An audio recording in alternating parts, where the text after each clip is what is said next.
ನಮಸ್ಕಾರ. ನಾವು ಸದಾ ನಾಳೆ ಏನಪ್ಪ ಅಂತ ಯೋಚನೆ ಮಾಡ್ತಾ ಇರ್ತೀವಿ. ನಾಳೆ ಏನಾಗತ್ತೋ, ನನಗೆ ಹಿಂಗೆ ಆಗ್ಬಿಟ್ರೆ ಹಾಗಾಗ್ಬಿಟ್ರೆ ಅಂತ ಹೇಳಿ ಸದಾ ನಮ್ಮ ಮನಸ್ಸು ನಕಾರಾತ್ಮಕ ಯೋಚನೆ ಮಾಡ್ತಾ ಇರುತ್ತೆ. ಅದೇ ಮನಸ್ಸಿಗೆ ನಕಾರಾತ್ಮಕ ಯೋಚನೆ ಮಾಡಿ ಕೆಲವು ಸತಿ ನಮ್ಮ ಜೀವನದಲ್ಲಿ ಅದಾಗಿರೋದು ಉಂಟು. ಅದೇ ಆ ಮನಸ್ಸನ್ನ ಸಕಾರಾತ್ಮಕ ಆಲೋಚನೆ ಯಾಕೆ ನಾವು ಮಾಡಲ್ಲ? ನಮ್ಮ ಮನಸ್ಸಿಗೆ ನಾವು ಏನನ್ನ ಬೇಕಾದರೂ ಮ್ಯಾನಿಫೆಸ್ಟ್ ಮಾಡೋ ಶಕ್ತಿ ಇದೆಯಾ?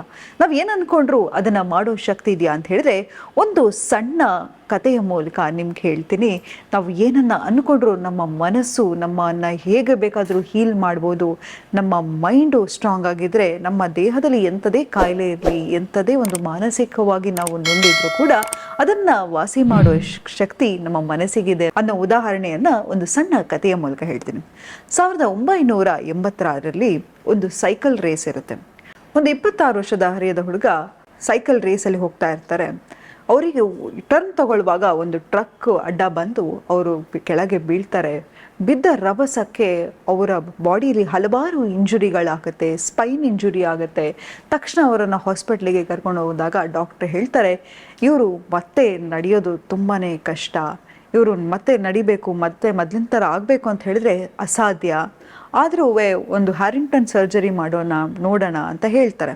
ಆದರೆ ಇವರೇನು ಮಾಡ್ತಾರೆ, ಇವ್ರಿಗೇನು ಆಪ್ಷನ್ ಇರಲ್ಲ, ಸದಾ ಮಲಗಿರ್ತಾರೆ. ಒಂದು ಕೆಲಸವನ್ನು ಇವ್ರು ಮಾಡ್ತಾರೆ, ಏನಪ್ಪ ಅಂತ ಹೇಳಿದ್ರೆ ಸದಾ ಅವರು ನಡೀತಾ ಇರೋ ರೀತಿ, ವರ್ಕೌಟ್ ಮಾಡ್ತಾ ಇರೋ ರೀತಿ, ಓಡಾಡ್ತಾ ಇರೋ ರೀತಿ ಅವರ ಮನಸ್ಸಲ್ಲೇ ಅವ್ರು ಇಮ್ಯಾಜಿನ್ ಮಾಡ್ಕೊಳ್ಳಿಕ್ಕೆ ಶುರು ಮಾಡ್ತಾರೆ. 3 ದಿನ ಮಾಡ್ತಾರೆ. ಅದ ತಕ್ಷಣ ಅವರ ಬಾಡಿಲಿ ಏನೋ ಒಂದು ಸ್ವಲ್ಪ ಚೇಂಜಸ್ ಆಗ್ತಾ ಹೋಗುತ್ತೆ. ಆ ಇಂಜುರೀಸ್ ಎಲ್ಲ ಮರೆಮಾಚ್ತಾ ಹೋಗ್ತಾ ಇರುತ್ತೆ. ತಕ್ಷಣ ಅವ್ರು ಏನು ಮಾಡ್ತಾರೆ, ನನಗೆ ಯಾವುದು ಸರ್ಜರಿ ಬೇಡ ಅಂತ ಹೇಳಿ ಹಾಸ್ಪಿಟ್ಲಿಂದ ಡಿಸ್ಚಾರ್ಜ್ ಮಾಡಿ ಅಂತ ಕೇಳ್ತಾರೆ. ಡಾಕ್ಟ್ರು, ಅಲ್ಲಿರೋರು, ಮನೆಯವರೆಲ್ಲ ಅನ್ಕೋತಾರೆ ಇವರಿನ್ನು ಬದುಕೋದಿಲ್ಲ ಅಂತ. ಆದರೆ ಇವರು ಬಂದು ವಾಪಸ್ಸು 3 ವಾರ ತುಂಬಾ ಕಷ್ಟಪಟ್ಟು 3 ಅವರು ವಿಜುವಲೈಸ್ ಮಾಡ್ತಾ ಹೋಗ್ತಾರೆ. ಶುರುವಿಗೆ ತುಂಬಾ ಕಷ್ಟ ಆಗ್ತಾ ಹೋಗುತ್ತೆ. ಆದರೆ ಅಚಾನಕ್ಕಾಗಿ ಅವರು ಒಂದು ಶಕ್ತಿ ಅವರ ಮನಸ್ಸಲ್ಲಿ ಸೃಷ್ಟಿಯಾಗಿರುತ್ತೆ. ನನ್ನ ಬಾಡಿ ಹೀಲ್ ಆಗ್ತಾ ಇದೆ ಅನ್ನೋ ಒಂದು ಕಾನ್ಫಿಡೆನ್ಸಲ್ಲಿ ಇರ್ತಾರೆ.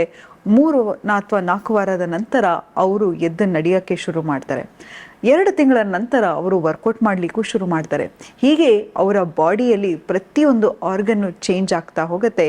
That is nothing than power of subconscious mind. ನಮ್ಮ ಸುಪ್ತ ಮನಸ್ಸಿಗೆ ನಮ್ಮಲ್ಲಿ ಏನೇ ಆಗಿದ್ರೂ ಕೂಡ ಅದನ್ನು ಹೀಲ್ ಮಾಡೋ ಕೆಪಾಸಿಟಿ ಇದೆ. ಅದನ್ನೇ ಹೇಳ್ತಾರಲ್ವಾ, ತಲೆ ಸೆಂಟ್ರಲ್ ಗೌರ್ಮೆಂಟ್ ಅಂತೆ, ನಮ್ಮ ಬಾಡಿ ಸ್ಟೇಟ್ ಗೌರ್ಮೆಂಟ್ ಅಂತೆ. ನಮ್ಮ ತಲೆ ಸರಿಗಿದ್ರೆ ಹೇಳ್ತಾರೆ, ಚಿಂತೆಗೂ ಚಿತೆಗೂ ಸನ್ನೆ ಮಾತ್ರ ವ್ಯತ್ಯಾಸ ಅಂತ. ನಾವು ಯಾವಾಗ ಕೆಟ್ಟ ಆಲೋಚನೆಗಳನ್ನು ಮಾಡ್ತಾ ಇರ್ತೀವಿ, ಡಿಪ್ರೆಷನ್ಗೆ ಒಳಗಡೆ ಆಗ್ತಾ ಇರ್ತೀವಿ, ಆಂಗ್ಸೈಟಿಗೆ ಒಳಗಾಗ್ತಿರ್ತೀವಿ, ನಮ್ಮ ದೇಹದಲ್ಲಿ ಅದು ತೋರಿಸ್ತಾ ಹೋಗುತ್ತೆ. ಅದಕ್ಕೆ ನಾನು ಹೇಳ್ತಾ ಇರ್ತೀನಿ, ವಾತ್ ಆ್ಯಂಡ್ ಚಿತ್ ಹ್ಯಾಸ್ ಗಾಟ್ ಕನೆಕ್ಷನ್ ಅಂತ. ಯಾವಾಗಲೂ ನಾವು ಉಸಿರು ಆಡುವಾಗ ನೋಡಿ, ನಮಗೆ ಖುಷಿ ಆದಾಗೂ ಎದುರು ಬರುತ್ತೆ, ದುಃಖ ಆದಾಗೂ ಎದುರು ಮಾಡ್ಕೊಂಡು ಅಳ್ತೀವಿ. ಹಾಗಾಗಿ ನಿಮ್ಮ ಮನಸ್ಸಿಗೆ ಅಷ್ಟು ಶಕ್ತಿ ಇದೆ. ಯಾವಾಗಲೂ ಅಷ್ಟೇ ಸಕಾರಾತ್ಮಕವಾಗಿ ಯೋಚನೆ ಮಾಡ್ತಾ ಇರಿ. ಈತ ಹುಷಾರಾಗಿದ್ದ ನಂತರ ಎಷ್ಟೋ ಜನ ಲೈಫನ್ನು ಚೇಂಜ್ ಮಾಡಿದ್ದಾರೆ. ಇವರು ಮನಸ್ಸಿನ ಶಕ್ತಿಯಿಂದ ದೇಹವನ್ನು ಸರಿಪಡಿಸ್ಬೋದು. ನ್ಯೂರೋಪ್ಲಾಸ್ಟಿಸಿಟಿ ಬಗ್ಗೆ ಎಷ್ಟೋ ಒಂದು ಕಾನ್ಫರೆನ್ಸ್ಗಳನ್ನು ಮಾಡಿದ್ದಾರೆ. ಇವರು ಒಂದು US ಬೆಸ್ಟ್ ಆಥರ್ ಡಾಕ್ಟರ್ ಜೋ ಡಿಸ್ಪೆನ್ಸಾ. ಹಾಗೆ the power of subconscious mind ಏನಂತ ಹೇಳಿದ್ರೆ, ನಮ್ಮ ಮನಸ್ಸಿಗೆ ಅಷ್ಟೇ ಶಕ್ತಿ ಇದೆ. ನಾವು ಏನನ್ನ ಆಲೋಚನೆ ಮಾಡಿದ್ರೂ ಕೂಡ ಅದನ್ನು ಮಾಡೋ ಶಕ್ತಿ ನಮಗಿದೆ. ಹಾಗಾಗಿ ಸದಾ ಸಕಾರಾತ್ಮಕ ಆಲೋಚನೆಯನ್ನು ಮಾಡ್ತಾ ಹೋಗಿ. ನೋಡಿ, ನಿಮಗೆ ಗೊತ್ತಿಲ್ಲ, ಪ್ರತಿಯೊಂದು ಆಲೋಚನೆಗೂ ಅದರದೇ ಆದ ವೈಬ್ರೇಷನ್ ಇದೆ. ಸದಾ ನೀವು ನಿಮ್ಮ ಮನಸ್ಸಲ್ಲಿ ಏನೋ ಒಂದು ಮಾತು ಬರ್ತಾ ಇರುತ್ತಲ್ಲ, ಆ ಇನ್ನರ್ ವಾಯ್ಸ್ ಅನ್ನೋದು ತುಂಬಾನೇ ಸ್ಟ್ರಾಂಗ್. ನಿಮ್ಮ ಬಾಡಿ ಬಗ್ಗೆ ನೀವು ಕೆಟ್ಟದಾಗ ಮಾತಾಡ್ತಾ ಹೋಗಿ, ನಿಮ್ಮ ಬಾಡಿ ಅದನ್ನು ತಗೋತಾ ಹೋಗುತ್ತೆ. ಒಳ್ಳೇದನ್ನ ಮಾತಾಡ್ತಾ ಹೋಗಿ, ಒಳ್ಳೇದನ್ನ ತಗೋತಾ ಹೋಗುತ್ತೆ. ಸದಾ ನೀವು ಅನ್ಕೋತಾ ಇರಿ, ನಾನು ಖುಷಿಯಾಗಿದ್ದೀನಿ, ನಾನು ಸಂತೋಷವಾಗಿದ್ದೀನಿ, ನಾನು ನೆಮ್ಮದಿಯಾಗಿದ್ದೀನಿ ಅಂತ. ನೋಡಿ, ನೀವು ಎಷ್ಟೇ ಬೇಜಾರಾಗಿದ್ರು ನಿಮಗೆ ಈ ಅಫರ್ಮೇಷನ್ ಅನ್ನ ಹೇಳ್ಕೊತಾ ಹೋಗಿ, ನಾನು ತುಂಬಾನೇ ಖುಷಿಯಾಗಿದ್ದೀನಿ, ನೆಮ್ಮದಿಯಾಗಿದ್ದೀನಿ, ನನ್ನ ಜೀವನ ತುಂಬಾ ಚೆನ್ನಾಗಿದೆ ಅಂತ ನೀವು ಯಾವಾಗ ಹೇಳ್ಕೊತಾ ಹೋಗ್ತೀರಾ, ಖಂಡಿತವಾಗ್ಲೂ ನಿಮ್ಮ ಜೀವನ ಚೆನ್ನಾಗಿರುತ್ತೆ. ಯಾವಾಗ ದುಃಖ, ನೋವು, ಅಯ್ಯೋ ನನಗೆ ಹಿಂಗಾಗ್ಬಿಡ್ತಲ್ಲ, ಹಂಗಾಗ್ಬಿಡ್ತಲ್ಲ, ಅದು ಸರಿಗಿಲ್ಲ, ಇದು ಸರಿಗಿಲ್ಲ ಅಂತ ನಾವು ಯಾವಾಗ ನಮ್ಮ ಜೀವನವನ್ನು ನಾವು ಪ್ರಾಬ್ಲಮ್ನಲ್ಲೇ ಇರ್ತೀವೋ, ನಮ್ಮ ಜೀವನದಲ್ಲಿ ಪ್ರಾಬ್ಲಮ್ ಹೆಚ್ಚಾಗ್ತಾ ಹೋಗುತ್ತೆ. ನೋಡಿ, ನಮ್ಮ ಫೋಕಸ್, ನಮ್ಮ ಇಂಟೆನ್ಷನ್ ಎಲ್ಲಿ ಇರುತ್ತೋ ನಾವು ಅದನ್ನು ಮ್ಯಾನಿಫೆಸ್ಟ್ ಮಾಡ್ಬೋದು. ನೀವೇ ಇಮ್ಯಾಜಿನ್ ಮಾಡ್ಕೊಳ್ಳಿ, ನಾನು ಒಂದು ಒಳ್ಳೆ ಕೆಲಸದಲ್ಲಿದ್ದೀನಿ, ನನಗೆ ಒಳ್ಳೆ ದುಡ್ಡಿದೆ, ಒಳ್ಳೆ ಕಾರಲ್ಲಿದೆ, ಹೀಗೆ ಕಾರಿದೆ, ಹೀಗೆ ಯಾವಾಗ ನೀವು ಅದನ್ನು ನಿಮ್ಮ ಬಗ್ಗೆ ನೀವು ಒಳ್ಳೆದನ್ನು ಯೋಚನೆ ಮಾಡ್ಕೋತಾ ಹೋಗ್ತೀರಾ, ನಿಮಗೆ ಜೀವನದಲ್ಲಿ ಏನು ಬೇಕೋ ಅದನ್ನು ನೀವು ಒಂದು ಇಮ್ಯಾಜಿನೇಷನ್ ಮಾಡ್ಕೋತಾ ಹೋಗ್ತೀರಾ. ಹೋಗ್ತೀರಾ, ನೀವು ಅದನ್ನು ನಿಮ್ಮ ಜೀವನದಲ್ಲಿ ಮ್ಯಾನಿಫೆಸ್ಟ್ ಮಾಡ್ತಾ ಹೋಗ್ತೀರಾ. ಅದ್ರ ಬದಲಾಗಿ ನನ್ನ ಕೆಲಸ ಕಳ್ಕೊಂಡ್ಬಿಡ್ತೀನೇನೋ, ನನ್ನ ಆರೋಗ್ಯ ಹಾಳಾಗ್ಬಿಡುತ್ತೇನೋ, ನನ್ನ ಗಂಡ ನನ್ನ ಬಿಟ್ಟು ಹೋಗ್ಬಿಡ್ತಾನೇನೋ, ನನ್ನ ಹೆಂಡತಿ ನನ್ನ ಬಿಟ್ಟು ಹೋಗ್ಬಿಡ್ತಾಳೋ, ಹೀಗೆ ಯಾವಾಗ ನಕಾರಾತ್ಮಕ ಆಲೋಚನೆಗಳನ್ನು ಮಾಡ್ತಾ ಹೋಗ್ತೀರಾ ಅದನ್ನು ಕೂಡ ನೀವು ಮ್ಯಾನಿಫೆಸ್ಟ್ ಮಾಡ್ತಾ ಹೋಗ್ತೀರಾ. ಈ ಯೋಚನೆಯನ್ನು ಶಿಫ್ಟ್ ಮಾಡಿ. ಯಾವಾಗಲೂ ಅಷ್ಟೇ ನಮಗೆ ನಾಳೆ ಬಗ್ಗೆ ಯೋಚನೆ ಬಂದಾಗ ಮಾತ್ರ ಆತಂಕ ಬರುತ್ತೆ. ಪ್ರೆಸೆಂಟ್ ಮೂಮೆಂಟಿಗೆ ಆ್ಯಂಕರ್ ಆಗಿ, ಹಾಗೂ ನಾಳೆ ಬಗ್ಗೆ ನಮಗೆ ತುಂಬ ಯೋಚನೆ ಬರ್ತಾ ಇದ್ದಾನೆ, ನನ್ನ ಜೀವನ ಅದ್ಭುತವಾಗಿರುತ್ತೆ ಅಂತ. ಯಾಕಂತ ಹೇಳಿದರೆ ನಿಮ್ಮ ಜೀವನದ ಆಥರ್ ಬೇರೆ ಯಾರೂ ಅಲ್ಲ, ನೀವೇ. ಆ ಪುಸ್ತಕವನ್ನು ತುಂಬ ಅದ್ಭುತವಾಗಿ ಬರೀರಿ, ಪಾಸಿಟಿವ್ ಯೋಚನೆಯಿಂದ ಬರೀರಿ, ಪಾಸಿಟಿವ್ ಥಾಟ್ಸಿಂದ ಬರೀರಿ. ನಾಳೆ ಹೇಗಿರಬೇಕು ಅನ್ನೋದನ್ನು ಡಿಸೈಡ್ ಮಾಡೋದು ನೀವು, ಯಾವ ಜ್ಯೋತಿಷ್ಯನೂ ಅಲ್ಲ, ಯಾವ ಭಗವಂತನೂ ಅಲ್ಲ. ನಿಮ್ಮ ಜೀವನವನ್ನು ನೀವು ಸೃಷ್ಟಿ ಮಾಡ್ಕೊಳ್ಬೋದು ಅದೇ ಪಾಸಿಟಿವ್ ಥಾಟ್ ಮೂಲಕ, ಪಾಸಿಟಿವ್ ಅಫರ್ಮೇಷನ್ ಮೂಲಕ ನಿಮ್ಮ ಜೀವನವನ್ನು ನೀವು ಚೇಂಜ್ ಮಾಡ್ತಾ ಹೋಗ್ಬೋದು.